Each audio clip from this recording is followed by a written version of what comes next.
আল্লাহর নবীর জন্ম তারিখ কেন্দ্র করে যদি কোনো আমল থাকতো, যদি কোনো ঈদ থাকতো, যদি কোনো উৎসব থাকতো, তাহলে সাহাবায়ে কেরাম পালন করতেন কি করতেন না?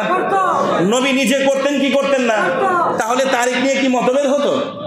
যেহেতু আল্লাহর নবী নিজে পালন করছেন, সাহাবায়ে কেরাম দেখে দেখে পালন করছেন, তাহলে তারিখ নিয়ে আর কি হতো না মতভেদ? কারণ তারিখটা সবার মাঝে সুপ্রসিদ্ধ। যেমন আল্লাহর নবী কবে মারা গেছেন এটা নিয়ে কোনো মতভেদ নাই, সবাই জানে 12 রবিউল আউয়াল মারা গেছে। কোন তারিখে? 12 রবিউল আউয়াল মারা গেছেন, এটা নিশ্চিত। সাহাবায়ে কেরাম দেখেছেন, কিন্তু ঠিক জন্ম তারিখ কত এটা নিয়ে অনেক মতভেদ। এর মধ্যে গ্রহণযোগ্য, ঐতিহাসিকদের নিকটে গ্রহণযোগ্য মত হলো 9 তারিখ কিংবা 8 তারিখ। আর কেউ কেউ বলেছেন সহজ কথা, 9 থেকে 12-র মধ্যে জন্ম নিয়েছেন, এই 8 থেকে 12-র মধ্যে, সেই হিসাবে 9 তারিখটাই সবচেয়ে বেটার। বলে হুজুর এমন কেন হলো? কারণ এখন থেকে যদি আপনি হিসাব করতে করতে পিছনে যান, তাহলে 12 তারিখ সোমবার মিলে না। কয় তারিখ মিলে না?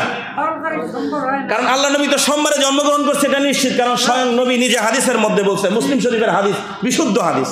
তাহলে 12 তারিখ সোমবারে হয় না। 12 তারিখ ধরতে গেলে দেখা যায় 9 তারিখ হয়। কয় তারিখ হয়? এই জন্য গ্রহণযোগ্য ঐতিহাসিকদের বক্তব্য হলো নবীর জন্ম 9 তারিখে, এটাই অনেকটা বিশুদ্ধ পর্যায়ে।